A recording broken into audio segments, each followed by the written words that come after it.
la maison du Seigneur. Amen. Il y a de la joie qu'on puisse se retrouver comme ça pour célébrer le Seigneur. Amen. Quand tu rentres dans la maison du Seigneur, il faut être vraiment simple comme un enfant. Il faut laisser éclater ta joie. Amen. Il faut laisser éclater ta joie parce que le Seigneur, il veille sur ta vie. C'est la raison pour laquelle tu es ici. Si Dieu te montre le nombre de combats qu'il a gagnés pour toi dans le secret, tu ne trouveras pas des mots justes pour lui dire merci. Yes. Il combat jour et nuit pour toi et pour moi. Il suffit que le Seigneur enlève son doigt sur ta vie pendant une seule heure. C'est suffisant pour Satan pour bousiller ta destinée. Une seule heure suffit pour Satan. Une seule heure. Le nombre de dégâts que tu vas faire dans ta vie, en une seule heure, si Dieu enlève sa main sur toi, c'est inimaginable. Donc si tu es là ce matin, c'est parce que Dieu a sa main sur toi. Amen. Je vais te l'assurer, je veux que tu sois convaincu de cela. Dieu a sa main sur toi. C'est pourquoi, quels que soient les problèmes avec lesquels tu as pu rentrer en ces lieux, ne sois pas inquiet. Ne sois pas inquiet. Tant que Dieu est avec toi, il a le contrôle. Il n'y a aucune situation qui est hors de son contrôle. Non, non, non, jamais. Tant que tu as envie et que tu as l'amour de Dieu dans ton cœur, Dieu a sa main sur toi, il a encore le contrôle. À n'importe quel moment, il peut shifter et puis, voilà. Amen. Donc, sois heureux. Ne sois pas timide. Ne sois pas anxieux. Ne sois pas stressé. Les problèmes, on les a trouvés sur la terre. On va partir au ciel pour laisser tous ces problèmes-là ici. Yes. Ce ne sont pas nos problèmes. On les a trouvés ici. Donc, il ne faut pas dire j'ai trop de problèmes. Tu n'as pas trop de problèmes. Il y a trop de problèmes qui se sont jetés sur toi. Sinon, ce ne sont pas tes problèmes. Maintenant, si toi, tu as pris ça comme pour toi, bon, ça, c'est toi qui as choisi de prendre ça comme pour toi. Non, ma maladie, ma maladie. Ah, tu as une maladie qui est à toi. C'est pour ça que ça ne quitte pas sur toi. Puisque c'est ta maladie. Non. Alléluia. Dis, Dieu a le contrôle sur ma vie. Amen. Alors, ce matin, nous allons encore continuer à rendre grâce au Seigneur. Et nous allons passer à une autre étape, qui est l'étape de la parole. Je veux souhaiter la bienvenue à tout le monde, tous ceux qui nous suivent pour la première fois, qui nous visitent pour la toute première fois. Soyez les bienvenus à BMC Daloa. Amen. Je veux qu'on acclame le Seigneur pour tous nos invités, tous nos amis qui sont là pour la toute première fois. Amen, amen, amen. Je veux rendre grâce au Seigneur également pour nos sœurs qui sont avec nous encore ce dimanche. Amen. Acclamons le Seigneur pour elles. Madame Plante également qui est là avec nous encore. Que Dieu vous bénisse. Amen. Je veux rendre grâce au Seigneur également pour la cellule. Est-ce que la cellule de Zaguedia est là? Tous ceux qui étaient à Zaguedia ce jeudi. Amen. Ils sont là, les jeunes. Est-ce que Balouzon est là? Est-ce que les jeunes de Balouzon sont là? Où ils sont? Amen. Acclamons le Seigneur pour Balouzon. Amen. Alléluia. Nous sommes une grande famille. La famille est en train de s'élargir par la pure grâce de Dieu. Et nous sommes reconnaissants au Seigneur pour cela. Amen. Soyez tous les bienvenus à la Maison du Trésor, à l'église ABMC, Alliance Biblique Missionnaire Côte d'Ivoire. L'église où le Seigneur transforme des personnes ordinaires en de véritables leaders par l'évangile vrai du Christ. Amen. Et Dieu est en train de transformer de nombreux jeunes en de véritables leaders qui vont véritablement faire un travail important pour le Seigneur. Donc, vous êtes à la bonne adresse. Dis à ton voisin, tu es à la bonne adresse. Amen. Alors, demandez à tous ceux qui sont dehors d'entrer. Demandez à tous ceux qui sont dehors au service d'hôtesse, service d'accueil. Laissez une seule personne à la porte et tout le monde à l'intérieur parce que on va passer une étape un peu délicate. Il va falloir que tout le monde soit vraiment concentré. Dis avec moi la croissance de l'église. Dis-le bien, je n'ai pas entendu. La croissance de l'église. La croissance de l'église. Nous sommes en train de parler sur un thème assez important qui est la croissance de l'église. Matthieu 2, verset 2. Pardon, Ésaïe 2, verset 2. Ésaïe 2, verset 2.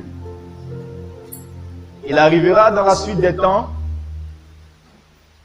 que la montagne de la maison de l'Éternel sera fondée sur le sommet des montagnes, qu'elle se lèvera par-dessus les collines, et que toutes les nations y afflueront. Des peuples s'y rendront en foule et diront, venez et montons à la montagne de l'Éternel, à la maison du Dieu de Jacob, afin qu'il nous enseigne ses voies. Amen. Nous avons dit les semaines précédentes que le prophète Ésaïe est en train de parler de l'Église. Il a prophétisé qu'à la fin des temps, il arrivera que l'Église sera élevée. Lorsqu'on parle de la montagne de la maison de l'Éternel, la Bible nous parle de l'Église sera élevée. Amen. Matthieu 16, verset 18. Matthieu 16, verset 18.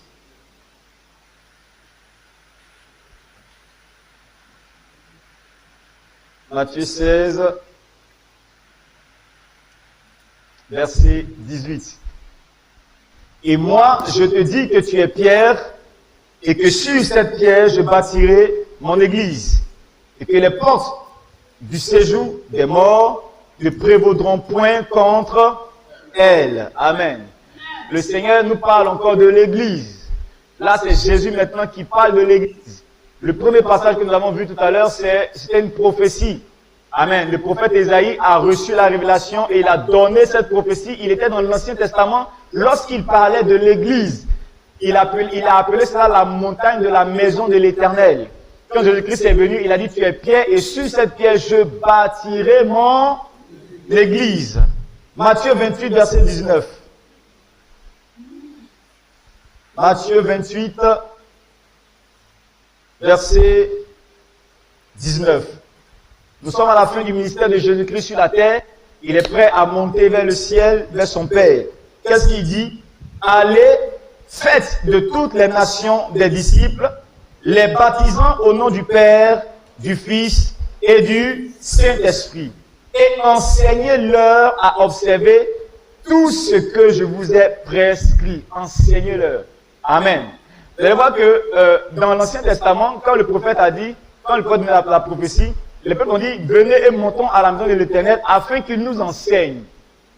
Afin qu'il nous enseigne. Quand le Seigneur Jésus-Christ finit son ministère avant de monter, il dit, allez faire de toutes les nations des disciples. Donc il nous dit comment il va bâtir son église. Il nous demande d'aller et de rassembler les peuples afin que l'église soit bâtie. Et il dit, enseigne-leur. Donc on parle encore d'enseignement. Donc nous sommes vraiment en train de parler de l'église.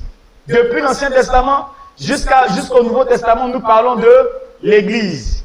Dis avec moi, l'église est un plan divin. Amen. Que Dieu vous bénisse. Vous pouvez vous rasseoir. L'église est un plan divin. Amen. Et nous avons parcouru plusieurs étapes très importantes sur lesquelles je ne vais pas revenir parce que ça va nous prendre tout le temps. Vous pouvez réécouter tous ces messages-là sur YouTube. Vous allez sur la page de l'église ou bien vous allez sur la page Facebook de l'église, ABMC Dalois, ou bien vous allez sur YouTube, Pasteur Joseph de Kofo. Tous les messages sont là-bas, vous pouvez les réécouter. Nous avons dit des choses importantes. Quels sont les avantages de ceux qui servent, qui aident Dieu à bâtir l'église? Pourquoi Dieu est en train de bâtir l'église? Quelle est l'importance qu'il rattache à ce projet? Et en quoi est-ce que les hommes sont vraiment importants pour bâtir l'église, ce projet avec lui? Et quels sont les avantages qui sont rattachés aux personnes qui bâtissent l'église du Seigneur? Tout ça, on a vu.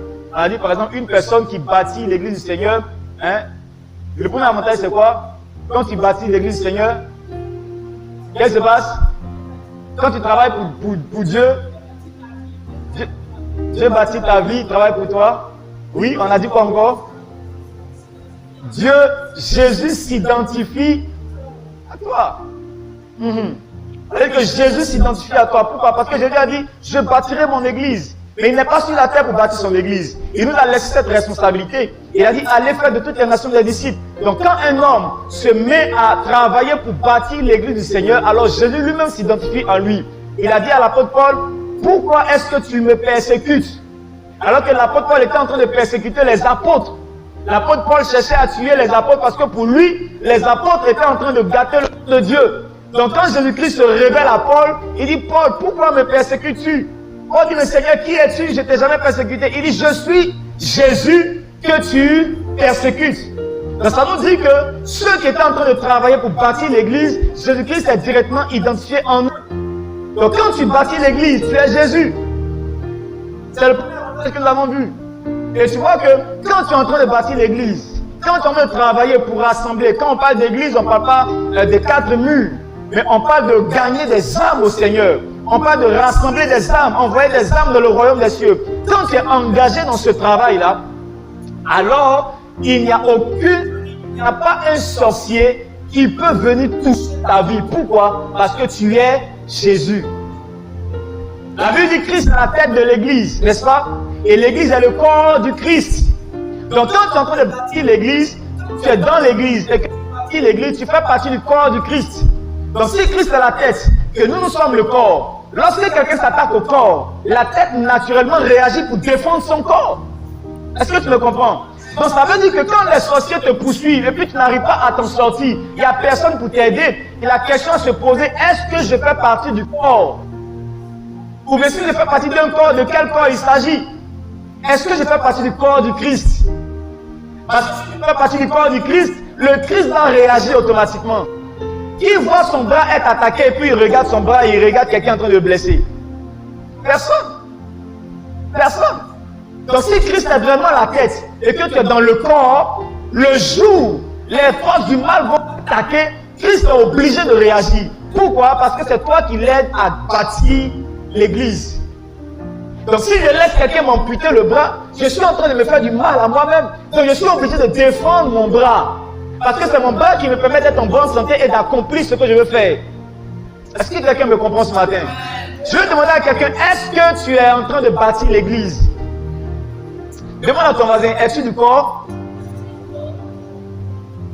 Hey, quand tu es dans un bon corps, c'est bon, hein?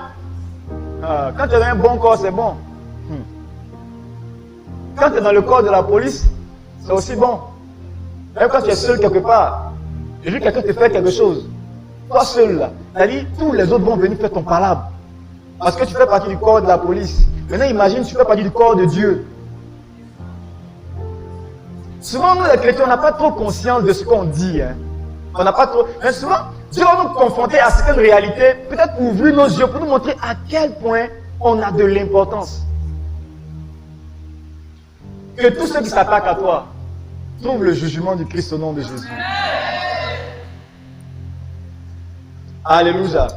Deuxième avantage, on a dit quoi? Quand tu bâtis l'église, quand tu travailles pour Dieu, alors qu'est-ce qui se passe? Tes prières sont entendues et tes prières sont prises en compte. Amen. J'ai dit, il y a des prières qui n'intéressent pas le ciel.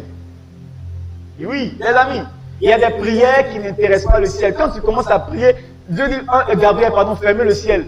Fermez les fenêtres, on n'a pas envie d'entendre ça. Parce qu'il y a des prières qui les embêtent. Regardez, une prière dans laquelle Dieu ne trouve aucun intérêt, il n'est pas intéressé à t'exaucer. En réalité, chrétien, il faut que tu comprennes que notre Dieu que nous servons, c'est un Dieu d'intérêt. Écoutez-moi avec de bonnes oreilles. Le Dieu que nous servons est un Dieu d'intérêt. S'il a fait venir mourir Jésus sur la terre, ce n'est pas parce qu'il n'avait rien à faire avec lui au ciel. Ce n'est pas parce que Jésus-Christ était inutile au ciel. Si Jésus est venu mourir sur la terre, il y a quelque chose qui l'attend derrière.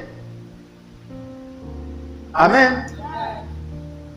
Si toi, ton argent, tu donnes ton argent à quelqu'un, quand tu donnes ton argent à quelqu'un, forcément, tu t'attends à quelque chose derrière. Me dis non, j'attends rien de lui, j'attends qu'il me donne quelque chose, mais tu attends au moins que sa vie change. Quand quelqu'un te dit, je n'ai pas à manger, je ne m'en sors pas financièrement, j'ai besoin d'aide. Quand tu lui donnes ton argent, c'est pourquoi? Tu attends que sa vie change. Tu as toujours une attente. Il n'y a personne qui n'a pas d'attente. Il n'y a personne qui cherche pas un intérêt. Ton intérêt, c'est que sa vie change le plus qu'il vient te demander encore. Donc quand Jésus vient mourir, c'est pour que nous puissions être sauvés. Dieu attend quelque chose, c'est pour Jésus. Donc ça veut dire que toi, tu viens te demander des choses et puis il regarde dans ta vie, il n'y a rien derrière qui touche au royaume des cieux. Il n'est pas intéressé. Son projet actuellement, c'est bâtir l'église. Dis à ton voisin, le projet de Dieu, c'est bâtir l'église. Donc, dans tout ce que tu vas lui demander, il faut t'assurer que dans mes prières, il y a quelque chose qui aide à bâtir l'église. Seigneur, je veux me marier, donne-moi un mari, donne-moi un mari. C'est pourquoi? C'est pourquoi? Est-ce que Jésus-Christ est venu mourir sur la terre pour que toi tu aies un garçon? Non, posons la question terre à terre. Hein. Jésus va quitter au ciel, venir mourir sur la terre juste pour que toi tu aies un garçon pour vivre à la maison avec lui. C'est pour ça qu'il est mort. pour ça, il n'a pas besoin de venir mourir sur la terre. Hein? Parce qu'avant qu'il vienne, des gens se mariaient. Hein? Si c'est pour que tu es là, simplement, avant qu'il vienne, il y a des gens qui avaient de l'argent. Amen. Si c'est pour que tu puisses guérir, avant qu'il vienne, il y a des gens qui étaient guéris. Il y a des gens qui faisaient la potion magique et puis ils guérissaient les gens. Donc tu vois que derrière la guérison que tu recherches, si Dieu ne trouve pas son intérêt, il n'y a rien qui arrivera. Derrière l'argent que tu recherches, Seigneur, rends-moi prospère. C'est pourquoi le royaume gagne quoi? Est-ce que la prospérité ne va pas te chasser du royaume? Toi-même d'abord. Toi-même d'abord. Alléluia. Donc voilà quelques avantages que nous avons cités. Et nous avons vu pourquoi est-ce que l'Église doit grandir. On a vu beaucoup de choses. Vous pouvez retourner sur les pages et vous allez revoir tous ces messages-là. Je pense que c'est un enseignement assez essentiel. On a dit pourquoi est-ce que l'Église doit grandir. Le premier point, c'est que l'Église qui ne grandit pas est destinée à mourir. Un Adam dit celui qui n'avance pas, fait quoi? Recule. Il y a des églises qui ont fermé parce qu'elles n'ont pas grandi jusqu'à un certain moment. Il y a des saisons qui arrivent dans la vie où chaque homme, chaque système doit faire face à des challenges, à des défis. Donc quand l'église ne grandit pas jusqu'à la saison où un défi arrive, elle n'est pas assez forte pour faire face au défi, elle est obligée de fermer les portes. Amen.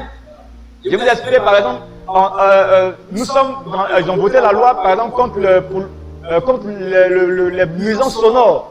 Donc c'est-à-dire on n'est plus autorisé aujourd'hui, hein, si tu as des voisins qui sont compliqués là, si tu fais du bruit à l'église, comme nous on aime faire pour nous là, nous on est évangélique, c'est le feu, c'est le réveil, donc nous on crie. Donc si ton temple n'est pas insonorisé, que le bruit arrive chez quelqu'un, s'il est fâché, il peut faire une plainte. Il y a des églises qui ont déjà reçu des plaintes. Il y a des églises qui ont déjà fermé pour ça. Aujourd'hui, l'église est dans un challenge. Toutes les églises sont en train d'insonoriser leur temple.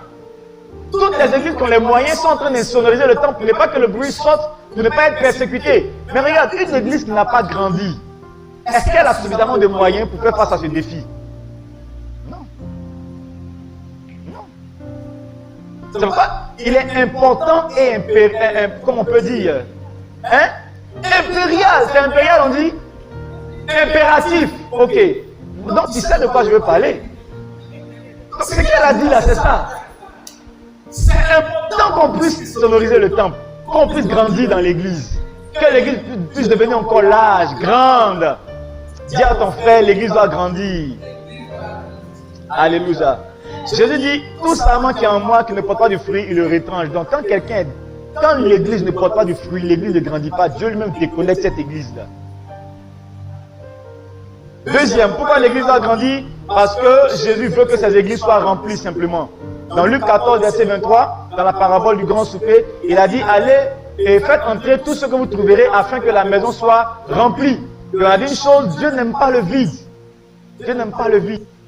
Parce que le vide renvoie un message qui n'est pas bon. Le vide renvoie un message négatif. Mes amis, Dieu n'aime pas le vide. Ce qu'on appelle le vide, là, c'est rempli d'autres choses. C'est pourquoi, quand Dieu, la Bible dit, au commencement, Dieu créa le ciel et la terre était informe et vide. En réalité, la terre n'était pas vide, mais la terre était vide de la présence de Dieu. Sinon, la terre était remplie de démons. Quand Dieu a créé la terre, le ciel, la terre était parfaite.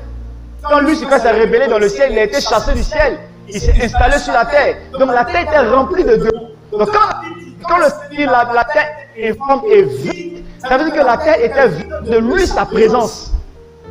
Alléluia. Donc quand quelque chose est vide, quand il n'y a pas la présence de Dieu là-bas, Dieu a ça, il faut qu'il remplisse. Quand le vide ne transmet pas un bon message. Alléluia. Regardez, quand quelqu'un organise son concert, et puis tu viens au concert, la salle est vide. On dit quoi? Qu'est-ce que le concert a fait? Même si le chanteur a chanté comme Michael Jackson, qu'il a comme Michael Jackson, on dit quoi? Ça n'a pas réussi. Qu'est-ce qui fait qu'on dit un concert a réussi? Quand c'était rempli, on dit il n'y a plus de place. On dit non, l'artiste il est fort. Il est fort. La preuve, on a des influenceurs qui ne connaissent absolument rien sur les réseaux sociaux. Mais parce qu'ils ont du monde qui les suit, on dit non, le gars il est fort. Toi-même tu es tenté d'aller le regarder. Pourquoi? Parce qu'il y a du monde qui le pousse. Le vide, ça ne transmet pas un bon message. Ça transmet un message négatif. Donc quand tu rentres dans une église, imagine toi-même tu rentres dans l'église. Hein? Dimanche, tu as vu une église. Bon, vraiment c'est bon, essayer. Et tu rentres dans l'église, il y a deux personnes. Une assise ici, l'autre assise là-bas, et puis le pasteur assis au milieu.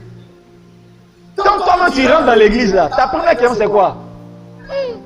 C'est quelle église où il y a personne comme ça? Bon, toi, ta soeur t'a dit, bon, peut-être qu'ils sont en retard, ils vont venir. Hein?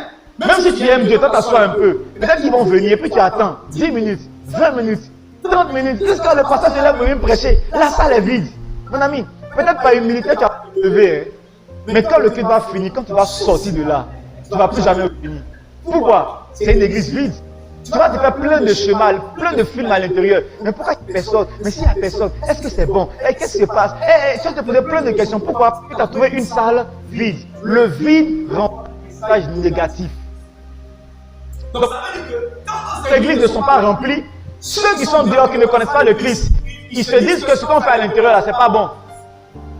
Quand on travaille pour que l'église commence à se remplir, pour gagner plus d'âmes au Seigneur, on fait une petite croisade en ville, il y a du monde. On fait une petite croisade dans une école, il y a du monde. Les païens, même, et même nos frères musulmans vont se demander, mais pourquoi cela, il y a toujours du monde dans les trucs là? Allons, on va voir.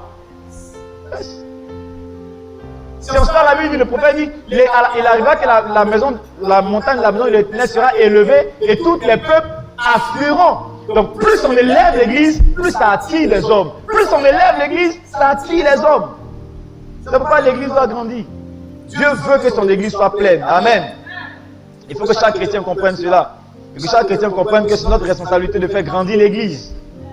3. L'église doit grandir parce que lorsqu'elle grandit, il devient plus facile de faire de bons mariages. Dis Amen. Une église qui n'est pas grande, tu n'as pas trop de choix de critères. Hein. Tu n'as pas trop de critères parce que tu prends ce que tu trouves devant toi. Hein? Amen. Ton âge est en train d'avancer, tu veux te marier. Bon, dans l'église, il y a quel frère? Bon, il n'y a pas de critères, il n'y a pas les lèvres roses, il n'y a pas de tablette de chocolat, il n'y a pas les gars musclés. Bon, celui qu'on voit là, il a gros ventre. On fait comment? Alors on fait avec. C'est lui que tu as trouvé dans l'église. Quand l'église grandit, il y a Skinny qui vient. Il y a Abouchou qui vient. Il y a son clair qui vient. Il y a son noir qui vient. Il y a lèvres roses qui vient.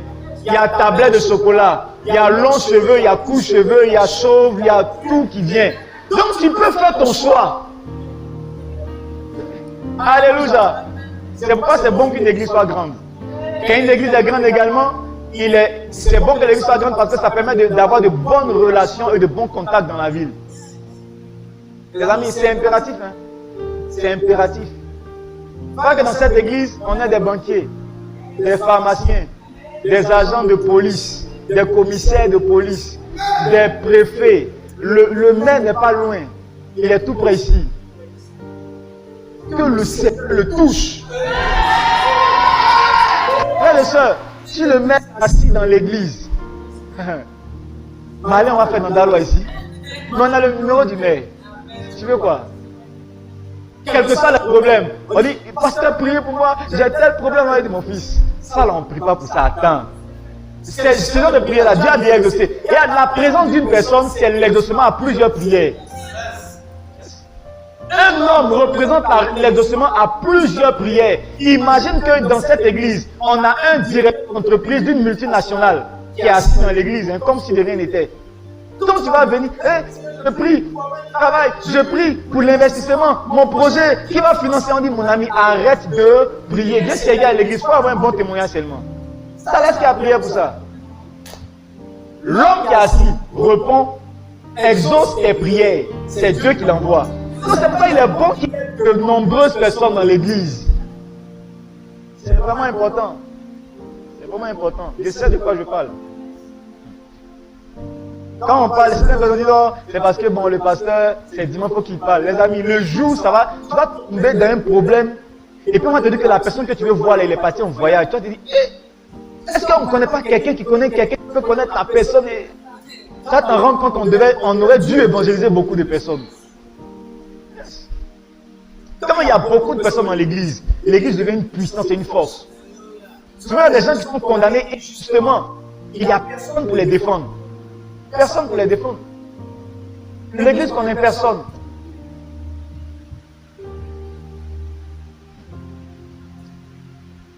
Que Dieu nous aide à remplir son église. Amen.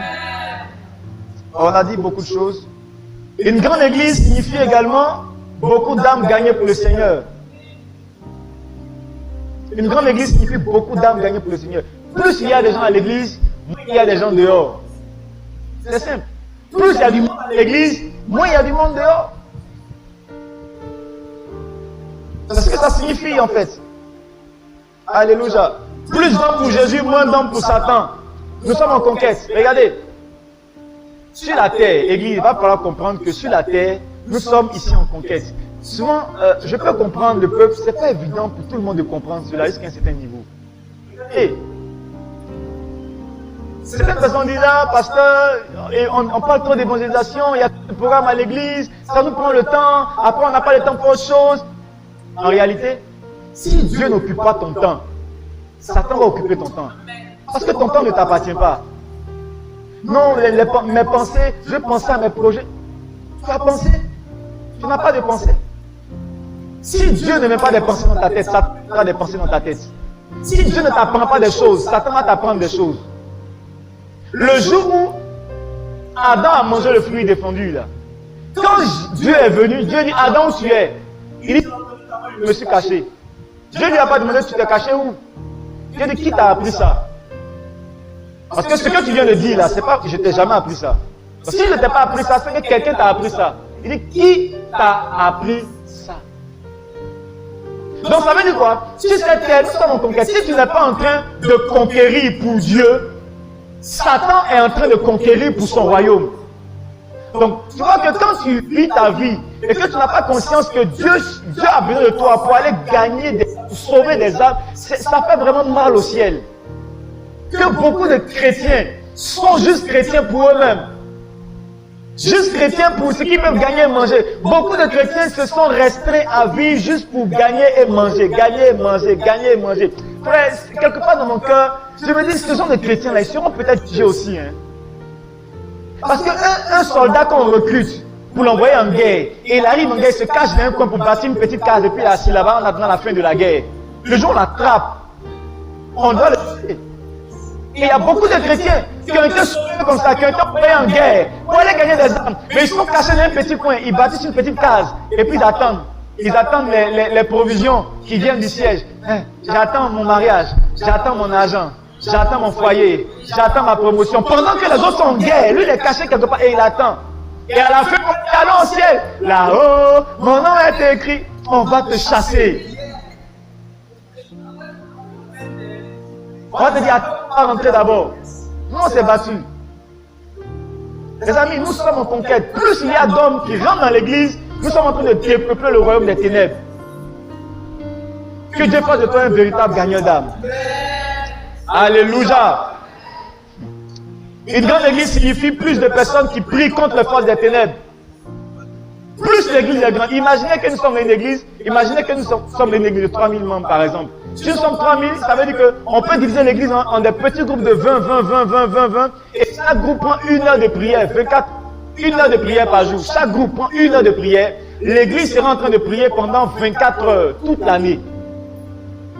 Ça veut dire que pendant 24 heures, il y a des prières qui sont envoyées contre le royaume des ténèbres. On prie, on brise, on prie, on brise, on prie. On envoie le feu. Quand un groupe finit, l'autre groupe prend. Quand un groupe finit, l'autre groupe prend. Et quand un groupe a fini, après c'est 2 mois encore qui va reprendre la prière. Donc tu n'as pas le temps de sentir vraiment l'effort physique dans la prière. Et on enchaîne 24 heures sur 24. C'est ce que ça signifie dans une grande église. Les prières comptent. Et tu vois que plus il y a des prières qui montent, plus le miraculeux devient le partage de l'église. Parce que le ciel est toujours ouvert. Le ciel est toujours ouvert, constamment ouvert sur l'église. Mais aujourd'hui, quand on veut prier, on dit on fait une chaîne de prière de 24 heures. On a une seule personne pour prier 24 heures. C'est pas évident. Souvent, la personne oublie, c'est 2 jours après. Il devait prier là. Il y a longtemps. Tu vois, c'est difficile. C'est pourquoi l'église doit grandir. Une grande église rend plus facile l'évangélisation. Ça rend plus facile l'évangélisation. Plus l'église grandit, on peut évangéliser facilement. On peut envoyer des gens aux Oliviers, envoyer un groupe à Balouzon, envoyer un groupe à Zagueguia, envoyer un groupe à la cité universitaire qui est là. Et en même temps, on fait des évangélisations simultanées dans toute la ville. Donc vous voyez qu'une grande église n'est pas négociable. Si on veut accomplir de grandes choses pour Dieu, allons vers une grande église. Alléluia. Allons vers une grande église. Nos histoires de je dois me marier là, c'est très bon, hein. C'est ceux qui vont t'accompagner. Il dit cherchez premièrement le royaume des cieux et toutes ces choses vous seront données. Dieu va te donner. Tu es en train de t'emmerder. Tu fais pas là c'est quelque chose qu'on doit te donner. Tu fais pas là c'est quelque chose qu'on doit te donner. Amen. Et aujourd'hui, si nous sommes d'accord que l'église doit grandir, l'église est un plan divin, alors qu'est-ce que cela implique? Qu'est-ce que nous devons faire pour que l'église puisse véritablement grandir? Bien sûr, nous devons évangéliser. On a déjà vu les implications de l'évangélisation. On a déjà fait ces messages-là. Qu'est-ce que ça implique évangéliser? Comment on doit évangéliser? Je pense qu'on va revenir là-dessus encore les semaines à venir. On va revenir. Comment il faut évangéliser? Quel type d'évangélisation il faut faire aujourd'hui? Comment cibler les gens? Ce n'est pas les évangélisations où on va s'arrêter de cibler les gens. Non, tu verras en enfer. Tu vas mourir si tu pêches, tu es un pécheur, répands-toi. Ça endurcit le cœur des gens. Quel type d'évangélisation il faut faire? Comment on peut gagner le cœur des gens? Alléluia. On a déjà vu tout ça. Mais après l'évangélisation, il y a d'autres facteurs qu'il faut comprendre, qui semblent être anodins, mais c'est important. Le premier facteur qui permet la croissance d'une église, c'est ce que j'appelle la diligence. Dis avec moi la diligence. Aujourd'hui, nous voyons la croissance de l'église et la diligence. Croissance de l'église et la diligence. Qu'est-ce que c'est que la diligence? Le dictionnaire nous définit la diligence comme la rapidité dans l'exécution d'une chose, d'une tâche, l'empressement, le zèle. N'est-ce pas? Le zèle, l'empressement, rapidité, c'est être actif. Fournir des efforts constants. Dis avec moi, efforts constants. Dans l'accomplissement d'une tâche. Amen. Donc, fournir des efforts constants. Frères et sœurs, quel que soit dans l'église, que nous soyons dans l'église ou en dehors de l'église, si tu n'es pas une personne diligente, tu ne pourras rien accomplir de grand et d'important. Que ce soit dans l'église, que ce soit dans la vie séculière, si tu n'es pas une personne diligente, une personne qui aime le travail, une personne qui travaille rapidement, ou une personne qui travaille avec zèle, ou une personne qui fournit des efforts constants, en dehors même de l'église, tu ne pourras pas accomplir grand chose. Tous ceux qui réussissent, toutes les personnes qui accomplissent grand chose sur cette terre, ont en commun une caractéristique, la diligence. La diligence. Malheureusement, ce genre de choses-là, je veux dire, on ne naît pas avec. Ce n'est pas tout le monde qui naît avec la caractéristique de la diligence. Malheureusement également, on n'enseigne pas trop souvent à l'église la diligence. À l'église, on nous enseigne la prophétie. Dieu va faire pour toi. Amen. Dieu va faire pour toi. Amen. Dieu encore va faire pour toi. Amen. Finalement, toi, tu n'as rien à faire. Amen. Et donc, on voit aujourd'hui les résultats dans l'église. Nous, chrétiens, nous sommes assis. Attendons que Dieu fasse pour nous. Pendant que quelque part Dieu est assis. Attendons qu'on puisse faire aussi quelque chose pour lui. Et chacun attend. Le danger, c'est que lui, il est éternel. Il ne peut plus vieillir, il ne peut plus mourir. Par contre, nous, on est appelés à passer. Donc, pendant que tu attends qu'il fasse pour toi, lui aussi, il attend que tu puisses faire quelque chose pour lui. Parce que ce que tu attends, en fait, il a déjà fait. Il a déjà fait. Il nous manque la diligence. Dis à ton voisin, tu dois être quelqu'un de diligent. Frères et sœurs, écoutez-moi bien. S'il y a une chose qui peut annuler ou bien rendre inutile une prophétie sur la vie de quelqu'un, c'est la nonchalance. Mais le manque de diligence, on appelle ça l'indolence. D'ailleurs, ma indolence. Il faut dire ça bien si tu n'as pas sommeil. Regarde quelqu'un qui dort à côté de toi, dis-lui indolence. C'est l'indolence qui peut faire dormir pendant un message. Alléluia. Les amis, s'il y a une chose qui peut annuler une prophétie sur la vie de quelqu'un, c'est l'indolence. C'est-à-dire le manque de diligence. Ça peut rendre une prophétie inutile. Ça peut annuler toute une promesse qui a été faite sur la vie de quelqu'un. Je sais de quoi je vous parle. l'apôtre Paul, il dit, la grâce de Dieu n'a pas été vaine. N'est-ce pas? Il dit, la grâce de Dieu n'a pas été vaine.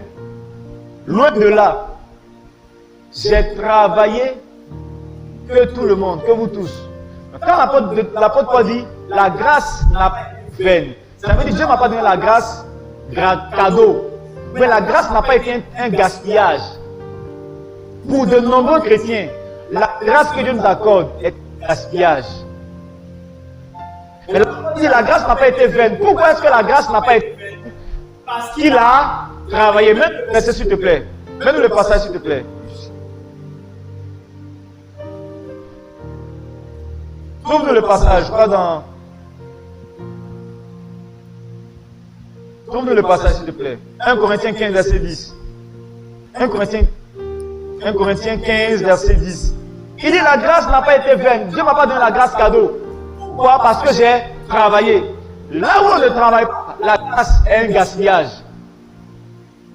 Et c'est ce qu'on constate dans l'église. Quand nous venons dans l'église, Dieu nous donne beaucoup de grâce. Dieu nous donne beaucoup de faveurs. On a l'onction, on a le feu.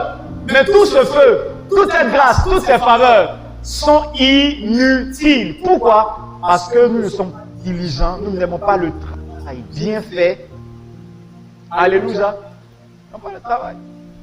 Là où il n'y a pas de diligence, là où il n'y a pas de travail, il n'y a pas de succès, il n'y a pas d'accomplissement.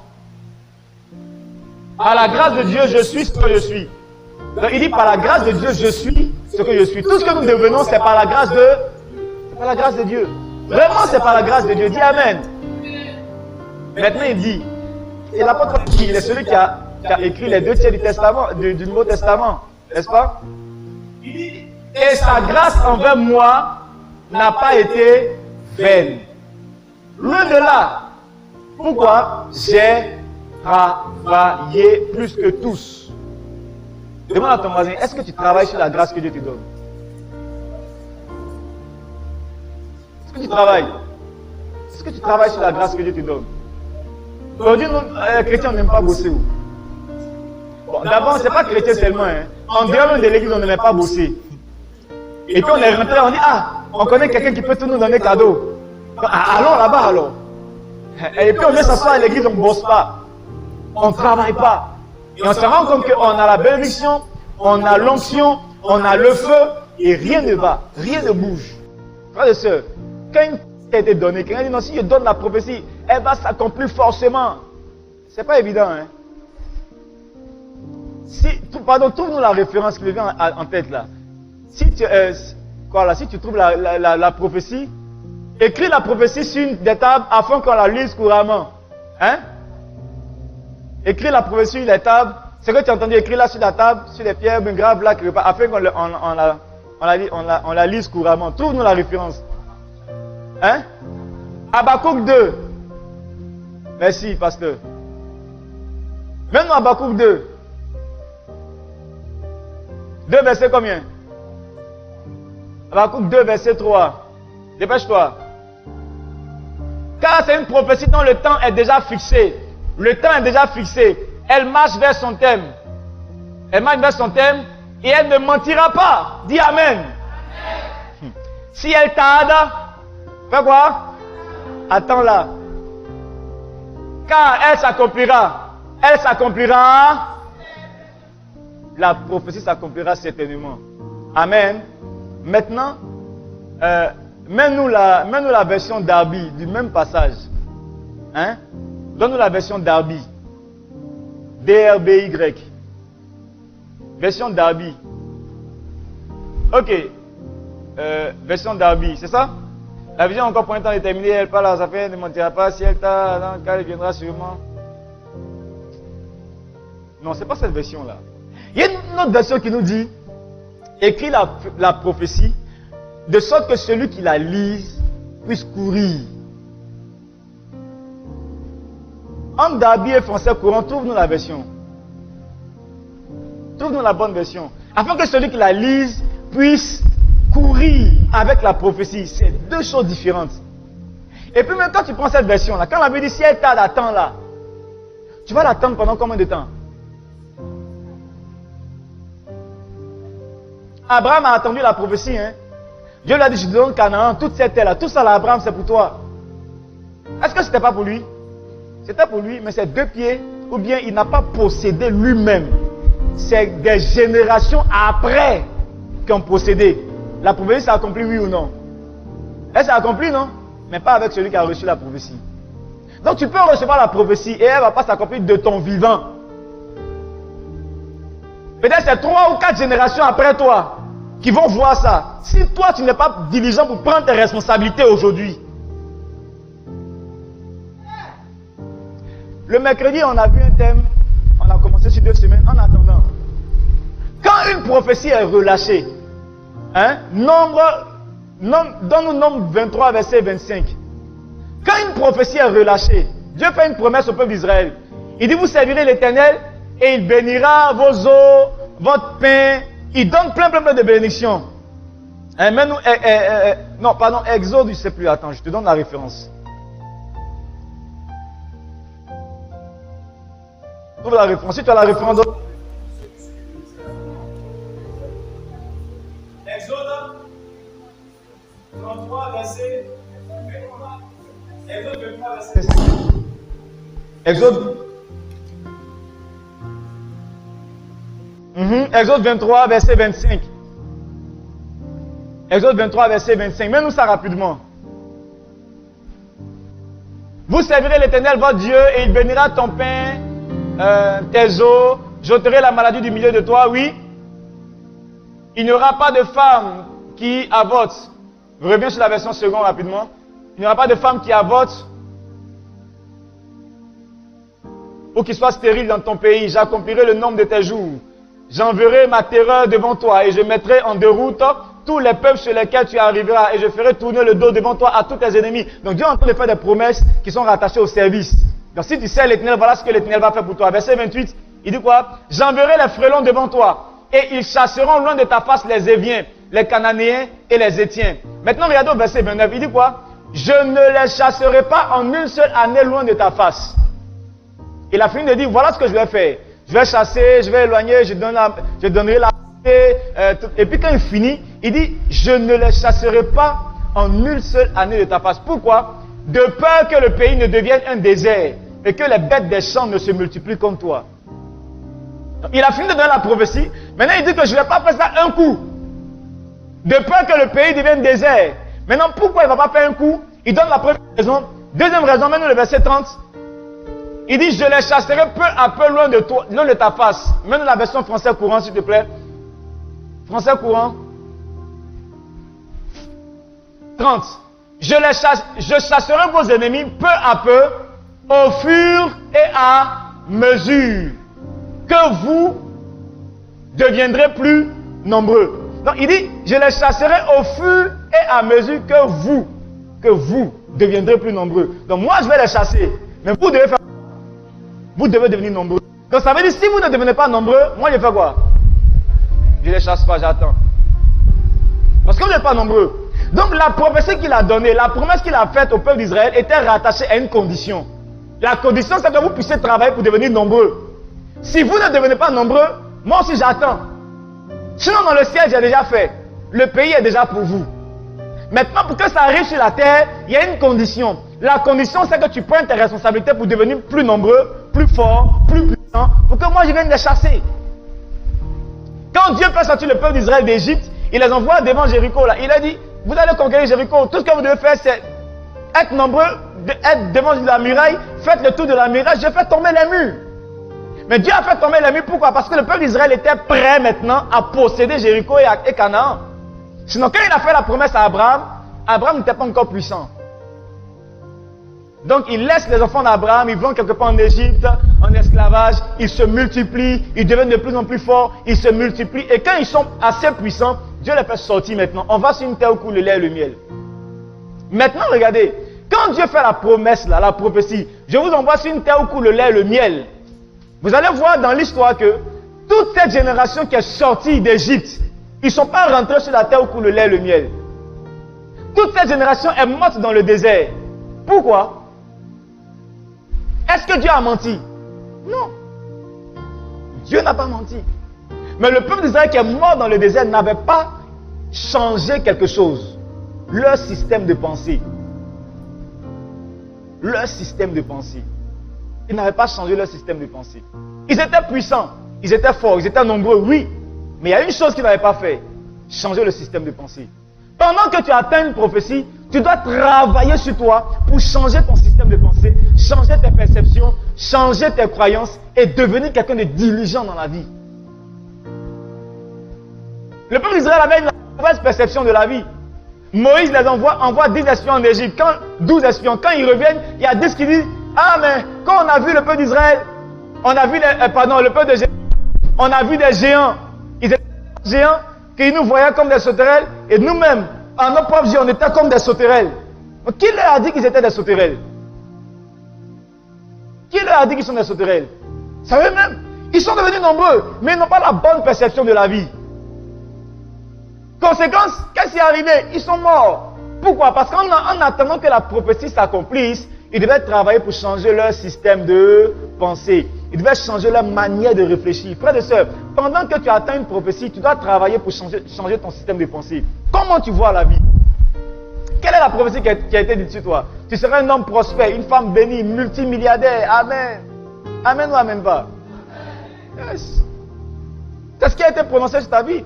Mais quand la prophétie sonne, tu seras une femme d'affaires. Tu vas faire des affaires. Tu iras à Dubaï. Et tu reviendras pour faire du commerce. Et partout tu seras connu. Chère sœur, quand tu commences un petit business de mèche, si tu commences à vendre ça à crédit, même si on a versé 2 litres d'onction sur toi, avec la prophétie, il n'y a rien qui arrivera. Parce que tu ne sais pas comment on gère un commerce. Ta perception et ton système de pensée sur un commerce ne sont pas encore bien réglés. Si tu commences à vendre et aujourd'hui tu dors, demain, non, j'ai pas envie d'aller. Oh, ça ne marche pas. Oh. Bon, les clients ne vont pas venir aujourd'hui. J'ai dormi aujourd'hui. Dans 2 jours, il va recommencer. Il n'y a rien qui arrivera. Pourquoi? Ton système de pensée n'est pas encore bien réglé. On dit tu seras riche, un homme prospère, prospérité, la richesse arrive, tu seras milliardaire. Amen. Quand tu as fini de recevoir, tu seras milliardaire. Là. Dieu vient de t'engager dans une bataille pour aller travailler sur ton système de pensée. Parce que tu ne peux pas être milliardaire, même si on a prouvé sur toi, si tu ne sais même pas gérer 50 000 francs. On te donne 50 000 francs, ton premier réflexe c'est quoi? Un nouveau maillot vient de sortir. Le maillot de Bayern. C'est quelle équipe qui est forte maintenant? Moi, c'est quelle équipe qui est puissante maintenant? Moi, je ne suis pas le football. Hein, c'est qui? Real. Hein, Real. Hein? Si. Bon. Donc, dès que tu prends tes 50 000, il y a un nouveau maillot de City qui sort dans ta tête. Il faut que j'ai le maillot là. Dès que tu prends tes 50 000, il y a un nouveau sac à main qui est sorti. Il faut que je prenne. Et la perruque que j'ai vue sur Facebook là. Il faut que je prenne la dernière perruque. Écoute, si c'est avec ce genre de système qui fonctionne, même si on a prophétisé sur toi, l'ange Gabriel a qu'à descendre avec toute l'armée des cieux pour dire que tu seras une femme prospère, rien n'arrivera. Pourquoi? Ton système de pensée n'est pas encore bien réglé. Tu manques de diligence pour travailler sur toi-même, te discipliner. Également, ça demande de la diligence. Pendant que tu attends que la prophétie arrive, il te faut être diligent pour t'améliorer. Regarde. Un adage dit, les mêmes causes produisent les mêmes. Tu vois, ça veut dire quoi? Ce que tu es aujourd'hui là, il veut dire, si tu veux avoir des résultats différents, tu dois faire des choses différentes. Tu ne peux pas vouloir faire la même chose, être la même personne et t'attendre à recevoir des résultats différents. Ça ne va pas. Si tu vas à la pêche avec un hameçon où tu mettais des petits vers de terre dessus, ne t'attends pas à prendre une baleine. Non, non, non. Tu vas toujours prendre des petites carpes qui s'aventurent au bord là. C'est là que tu vas prendre. Le jour où tu dis tu veux attraper une baleine, va chercher un filet. Et quand tu prends le filet, il faut t'assurer que tu as un bon bateau pour tirer la baleine pour l'envoyer au bord. Donc tu vois que ta manière de faire doit changer. Ta manière de parler doit changer. Ta manière de faire des relations doit changer. Ton relationnel doit changer. On a prophétisé que tu seras quelqu'un de puissant, de grand, d'influent. Quelqu'un d'influent là. La Bible dit les mauvaises compagnies corrompent les bonnes. Donc si tu n'as pas de bonne connexion, tu ne peux pas devenir quelqu'un d'influent. On a prophétisé sur toi, apprends à aller te faire des relations. Ça ne va pas venir comme ça. Apprends à aller dans de grandes réunions. On dit dîner gala 50 000, paye. Même s'il n'y a plus rien dans ta poche. Mon ami, on ne voit pas dans ta poche, tu es sapé, tu es parmi les directeurs. Quelqu'un prend un petit verre, tu prends aussi un petit verre, et puis on est ensemble, on est à côté. Ah bonjour monsieur le directeur, vous êtes dans quel... récemment je suis allé, on dit il y avait la journée du fonctionnaire. Je cherchais le contact de certaines personnes. Donc on dit journée du fonctionnaire, ils seront sûrement là-bas. Donc le matin, je me suis mis en tenue de sport. Je suis allé à la journée du fonctionnaire. J'étais l'intrus au milieu. Mais personne ne sait qui je suis. Non, personne n'a l'audace de me demander qui tu es. Et on est ensemble en tenue de sport. On fait le sport. Et puis je regardais, j'entendais les gens causer. Ah, lui là c'est le directeur régional de ça. Lui c'est le directeur régional des fonctions publiques. Elle c'est le directeur de la fonction publique. Elle c'est le commissaire. Lui c'est le directeur. Ah, d'accord. Et dans la causerie, je m'approche. Ah, monsieur le directeur, vous allez bien? Et puis on cause. Donc dans son cas, il ne sait pas qui est le gars. Et puis bon, on cause. On cause. Frères et sœurs, tes relations détermineront qui va finir également dans la vie. Si tous tes amis, c'est des gens qui jouent dame, ils sont au bord du carrefour, ils jouent dame. C'est avec que tu restes, tu pourras jamais devenir quelqu'un d'influent. Jamais. Jamais. Pourquoi? Tu es la somme des personnes avec lesquelles tu marches. Les amis, c'est vrai, hein? Tu deviens comme ceux avec qui tu es. Regarde-toi bien. Et puis regarde les gens qui sont autour de toi. Tu vas voir que tu fais quelque chose comme un de tes amis. Il faut bien te checker. Et puis regarde bien les personnes avec lesquelles tu parles le plus. Les gens avec lesquels tu parles le plus, tu fais quelque chose comme eux. Les hommes s'influencent naturellement. Donc si tu n'es pas diligent sur toi pour aller changer tes relations, frère, il y a des gens, tu dois leur dire pardon, il ne faut plus m'appeler. Yes. Il y a des gens, tu dois mettre numéro, tu mets je ne décroche pas 1. Deuxième, je ne décroche pas 2. Là, quand son numéro sonne, là, ça sonne, je ne décroche pas. Tu sais que tu ne dois pas décrocher. Tu les mets sur ta liste noire. Parce que tu ne veux plus avoir affaire à eux. Va vers d'autres personnes qui peuvent t'envoyer quelque part. Il y a des informations à dire que tu n'auras jamais si tu ne connais pas certaines personnes. Je t'assure, hein. Il y a des informations que tu n'auras jamais. J'ai dit, il y a des informations qui peuvent te sauver. Mais elles sont dans la bouche de quelqu'un que tu connais ou tu ne connais pas. Quelqu'un. C'est pourquoi les relations... Mon ami, si tu marches avec des gens, tout ce qu'ils savent là, c'est comment ils vont voler viande dans la sauce de leur maman, comment ils vont draguer telle fille, comment il a ses conquêtes avec les filles. Non, j'ai eu celle-là, non, moi, et les filles aussi. Non, tu as vu le gars là, et tu as vu sa voiture, et tu as vu sa chaussure. Ma soeur, si tu sais que tu es destiné, tu vas quelque part, il faut fuir ce genre de camarades. Il faut les fuir, il faut les fuir, il faut les fuir, il faut les fuir. Il faut les fuir. Les mauvaises compagnies corrompent les bonnes mœurs. Donc tu vois, si tu es quelqu'un qui n'est pas diligent, tu n'es pas exigeant, ce genre de sacrifice, tu ne peux pas le faire pour voir des transformations. Alors que tant que tu ne le fais pas, les prophéties ne vont jamais s'accomplir dans ta vie.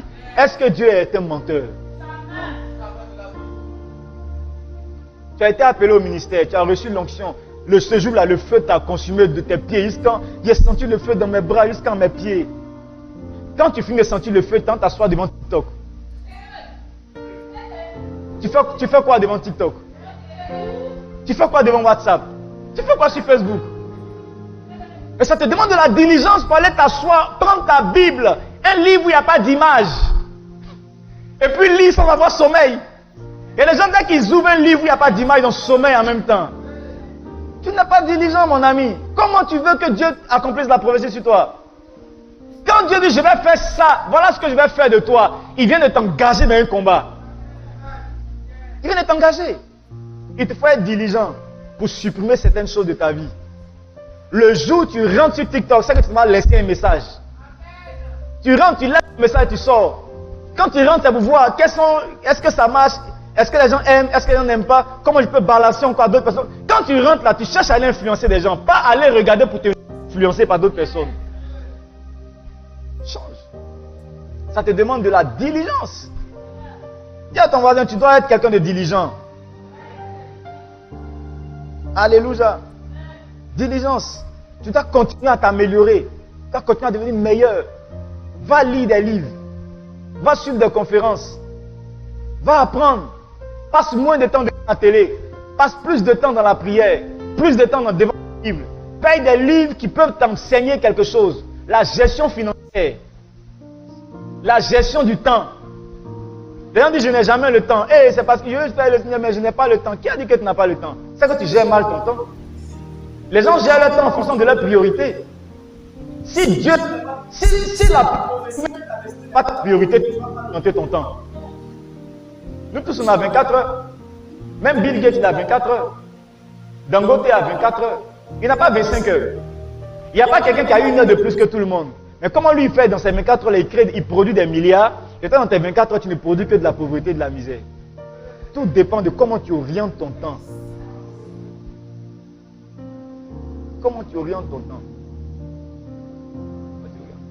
Quelqu'un dit, mais pasteur, j'étais avec un jeune, mais pasteur, je vois l'église, ça fait à peine 2 ans que vous êtes dans l'église, et je vois que vous avez déjà fait un bâtiment, et je vois que l'église évolue. Il dit vraiment, la grâce de Dieu est avec vous. Il dit, oui, la grâce de Dieu est avec nous. On dit ça, nous on dit la grâce de Dieu est avec nous, mais derrière là, il ne sait pas qu'il y a des gens que j'appelle chaque jour. Tu as rendu visite, tu as appelé, je les stresse au maximum. Parce que si tu n'es pas diligent, tu n'es pas rigoureux et exigeant, il n'y aura pas de résultat. Même si Dieu t'a appelé.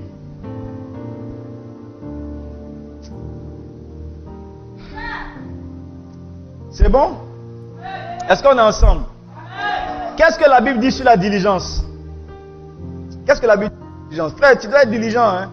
Tu dois être diligent. Être diligent, c'est aimer le travail, bien fait. Être diligent, c'est contourner les obstacles. Quelqu'un qui est diligent ne trouve pas des excuses. Regardez, montrez-moi quelqu'un qui trouve beaucoup d'excuses, je vous montrerai. Ou bien montrez-moi quelqu'un qui ne s'en sort pas dans la vie. Je vous montrerai quelqu'un qui aime trouver des excuses. Non, je n'ai pas pu parce que. Je suis arrivé en retard parce que. Je n'ai pas pu faire ce que tu m'as demandé parce que. Parce que. Trop d'excuses, ça mène à l'échec. Qu'est-ce que la Bible dit sur la diligence? Proverbe 21, verset 5. Proverbe 21, verset 5. Frères et sœurs, si tu es arrivé dans cette église aujourd'hui et puis tu es tombé sur ce message-là, je veux dire, ce n'est pas un hasard. Proverbe 21, verset 5 nous dit: les projets de l'homme diligent ne mènent qu'à l'abondance. Les projets de l'homme diligent ne mènent qu'à l'abondance. Et quoi? Mais celui qui travaille avec précipitation n'arrive qu'à la disette. Un homme diligent va vers l'abondance. C'est quoi l'abondance? C'est quand tu n'es pas en pénurie de choses. Tu ne manques pas. Tu n'es pas dans le manque d'argent. Et les gens, ils manquent de tout. Même le sucre à la maison, il manque. Le jour où tu dois faire une sauce. Tu vas, tu achètes sel, tu viens. Ah, il n'y a plus qu'une magie. Tu vas, tu achètes qu'une magie, tu viens. Ah, il n'y a plus huile. Tu vas, tu achètes. Même les petits trucs là encore, ça manque dans ta vie. C'est parce que tu es diligence. La Bible dit, un homme qui est diligent, il vit dans l'abondance. Il vit dans l'abondance. Tu ne manques pas de finances. Tu ne manques pas de santé. Même la santé en abondance, c'est pour les hommes diligents. Ton alimentation. Si tu ne suivais pas ton alimentation et que tu passes ton temps à dormir. Quand tu te réveilles, tu manges. Et tu dors. Ne sois pas étonné que tu n'arrives un matin, tu ne peux plus respirer. Tu es là, mon cœur là-bas, mon cœur bat plus fort, Mais c'est normal. La graisse, non, les sorciers ont commencé à m'attaquer. Ce ne sont pas les sorciers, ils dorment, ils ne savent même pas où tu es. C'est la graisse. Donc même la santé en abondance, c'est le fruit également de ta diligence vis-à-vis de ton style de vie. Alléluia. Que Dieu t'accorde un esprit de diligence. Alléluia. Proverbe 10, verset 4. Proverbe 10, verset 4. Celui qui agit d'une main lâche, fait quoi? S'appauvrit. C'est pas moi qui ai dit, hein? c'est la Bible qui nous le dit, que celui qui agit d'une main lâche, c'est-à-dire d'une main nonchalante, d'une main paresseuse, il ne fait que s'appauvrir. Maintenant, demande à ton voisin, ton niveau de richesse c'est quoi?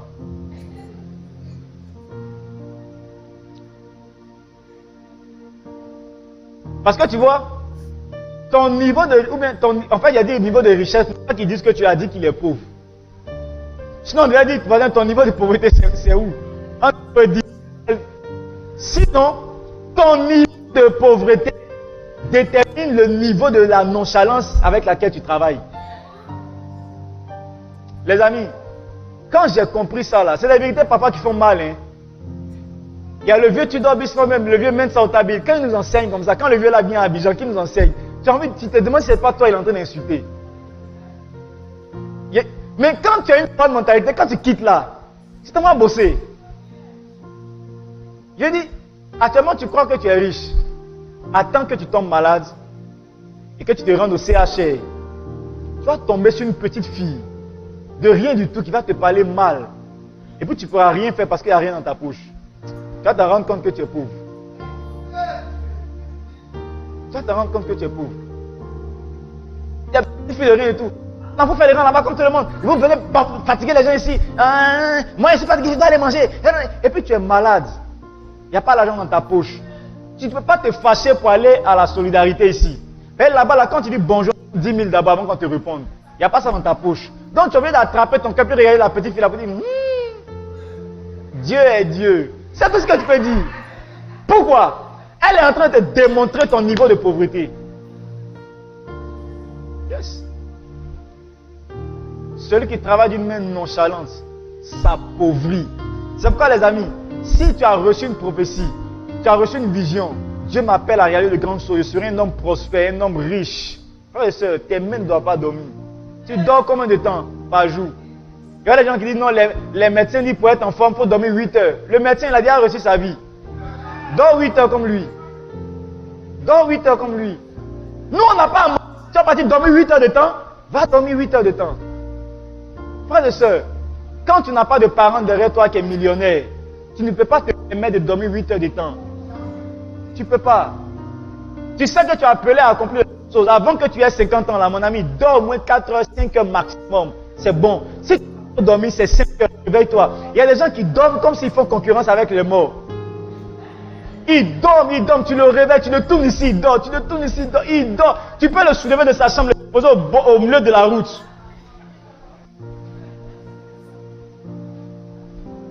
Et quand il se réveille, oh, je suis fatigué aujourd'hui là. Ah, mon ami. C'est un autre niveau, c'est un autre niveau. Les amis, la Bible dit celui qui travaille avec une main lâche s'appauvrit. Même si on a prophétisé le succès sur sa vie. La Bible ne se contredit pas. Hein? Que l'Éternel t'accorde un esprit diligent au nom de Jésus. Un esprit qui te fera aimer le travail. Un esprit qui te fera aimer l'excellence. Au nom de Jésus. Proverbe 12, verset 24. Proverbe 12, verset 24. La main des diligents dominera, mais la main des lâches sera tributaire. C'est-à-dire que la main des lâches sera dominée. Les amis, si l'Europe domine l'Afrique, si l'Europe continue de... Quand on le veut, quand on ne le veut pas, ils dominent actuellement là. S'ils continuent de nous dominer, c'est parce qu'ils sont plus diligents que nous. Ils sont plus exigeants que nous. J'enseignais dans un lycée français et je suis venu à la fonction publique ici à Daloa. C'est le jour et la nuit. L'administration ivoirienne est nulle. Faut pas ils vont entendre, mon ministre va m'appeler. C'est une vérité. C'est une vérité. L'administration est lente, aucune innovation. Ce qu'on peut faire en une année, on va mettre 5 ans ou 10 ans à le faire. Il y a un pasteur qui vous dit que le monde change 40 quand l'Afrique change une fois. Quand le monde a changé 40 fois, l'Afrique change une fois. Pourquoi? Ils sont diligents. Ils sont diligents. On dit au lycée, on dit remplissez les cahiers de notes. Remplissez les cahiers de texte. Remplissez les cahiers d'appel. Tu as une classe où il y a 80 élèves. On te dit de remplir le cahier de notes de chaque élève. Tu as au moins 12 classes. Dans le système français, dès qu'on dit l'arrêt, on a arrêté les notes. Les livrets sont numériques. L'ordinateur est pour ça. Les cahiers de texte sont remplis de façon numérique. Les cahiers de notes sont remplis de façon numérique. Les bulletins sont remplis de façon numérique. Il n'y a rien à faire. Dès qu'on dit l'arrêt de notes, paf, tous les fichiers sont dans l'ordinateur. Tout sort le lendemain. Ce qu'on peut faire en une seule année, on va le faire en 10 ans. Manque de diligence. C'est pourquoi on est dominé jusqu'à aujourd'hui. Ah non, nous sommes un pays indépendant, on est armé. Tu es armé que qui? En fait, on dit au pays des aveugles, le borgne roi. Non, on est armé par rapport à nos pays, petits frères autour là. Sinon, ceux qui on va prendre des armes là, ils nous donnent des armes qui vont leur permettre de nous dominer. Il est chez lui, il sait où tes armes sont cachées. Il sait ce qu'il a mis dans ton âme. Donc vous voyez à quel point le manque de diligence est vraiment... C'est comme une forteresse qui emprisonne les gens, mais dans un cycle de médiocrité, de pauvreté. Ça veut dire la main du diligent dominera. Est-ce que tu veux dominer? Tu veux dominer dans ta famille, tu veux dominer dans ta génération? Deviens un homme diligent. Deviens une femme qui aime le travail bien fait, excellence. Quand c'est pas bon, on dit c'est pas bon. On dit pas, on va faire avec. Tu vas faire avec quoi? On n'a qu'à prendre comme ça. On n'a qu'à prendre comme ça. Le jour où tu marches avec quelqu'un, tu travailles avec quelqu'un, un de tes employés qui dit, mais si on peut accepter ça, renvoie-le le même jour. Le même jour, tu le vis. Il n'a qu'à aller faire comme ça chez lui. Yes. Le manque de diligence, ça, quand quelqu'un manque de diligence, il est dominé par tout le monde, par les hommes. Son patron le domine, même ses propres enfants finissent par le dominer. Satan, même là, on ne parle pas. Alléluia. Donc, vous voyez, les amis, qu'une église ne peut pas grandir avec à l'intérieur des membres qui ne sont pas diligents. Montre-moi une église qui ne grandit pas. Je te montrerai une église où de la tête aux pieds, tout le monde n'est pas diligent. Tout le monde traîne, tout le monde traîne, tout le monde traîne. Parce que pour aller rendre visite, il te faut être diligent. Pour aller prier pour les gens, il te faut être diligent. Pour aller évangéliser, il te faut être diligent. Sortir de ta maison, penser aux gens, avoir le fardeau, vouloir voir les choses avancer. Tu réfléchis à tes propres problèmes. Quand tu finis de réfléchir à tes propres problèmes, tu dois prendre maintenant les problèmes du Seigneur. Comment faire pour aller rendre visite à la soeur là? Je ne l'ai pas vu le dimanche. Le frère là, je ne l'ai pas vu le dimanche. Il paraît qu'il était malade. Il faut qu'on aille le soigner, il faut qu'on aille le visiter. Ça demande beaucoup d'efforts. Donc une église ne peut pas grandir si à l'intérieur il n'y a pas de diligence. C'est pourquoi je veux que tu dises à ton frère, frère, nous n'avons pas d'autre choix que d'être diligents si nous voulons voir l'église avancer. Quand on te donne du travail, fais-le bien. Quand on te donne du travail, ne cherche pas les excuses. J'ai dit au début de ce message-là, ça concerne l'église et ta... C'est l'une des clés du succès que je suis en train de te partager. Et ça s'applique à n'importe quel système. N'importe quel système. Tu mets à l'église, ça marche. Tu mets dans ton travail, ça marche. Tu mets dans ta maison, ça marche. C'est une clé universelle du succès. Dans la Bible parle, on te confie un travail, évite de trouver une excuse. Débrouille-toi, trouve une solution, envoie des résultats. Parce que si tu justifies une fois, tu vas justifier 2 fois, tu vas justifier 3 fois, et finalement, la justification va finir par devenir ton quotidien, ton mode de vie, et tu ne pourras jamais progresser. Dans la vie, on ne donne pas des promotions à ceux qui trouvent des excuses. On donne des promotions à ceux qui trouvent des solutions. Frère, si Dieu trouve dans ton cœur un cœur diligent, Dieu trouve en toi la diligence, la rigueur, tu verras ce qu'il va te confier.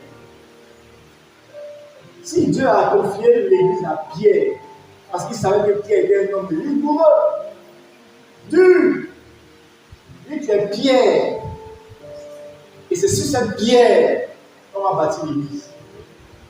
Dieu confie des choses à des hommes durs, diligents. Alléluia. Que Dieu fasse de toi un homme diligent au nom de Jésus. Amen. Combien de personnes veulent que le Seigneur les investisse de diligence, de rigueur, de dynamisme? Alléluia. Combien veulent atteindre des résultats excellents pour le Seigneur? Que les ténèbres nous remplissent de diligence au nom de Jésus. Levons-nous dans notre prière, le Seigneur. Prions pour la diligence. Prions pour l'excellence. Prions pour la rigueur. prions pour chasser toute forme de nonchalance.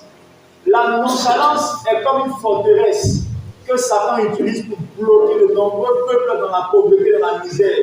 Que tout esprit de nonchalance, toute forteresse soit brisée au nom de Jésus-Christ et que vienne sur toi l'esprit de diligence, l'esprit de rigueur, l'esprit de force. Il dit, ce n'est pas un esprit de timidité que je vous ai donné, mais un esprit de force. Demandons au Seigneur un esprit de force, un esprit de diligence au nom de Jésus. Est-ce que tu peux lever la voix et prier, prie. Rababa Shabada Yemanana Yemanana Yoki Logra Shada Rabaya Ibrana Yabo Sita Yababo Shamanana Inamaya Bakamada Basuri Shamanaya Igra Shata Kumaya Maya Namama Ikubu Baya Baba Shada Yoki Yedebo Shada Yedabalo Yedebo Yedabalo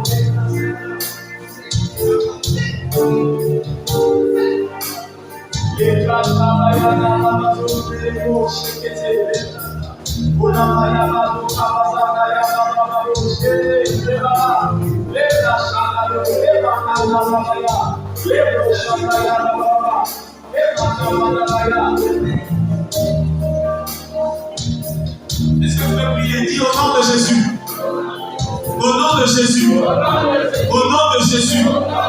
Toute forteresse de nonchalance, de paresse, dans lequel je suis emprisonné et qui m'empêche de manifester la gloire de Dieu. En ce matin, je me libère de toute forteresse. Je me libère de toute forteresse.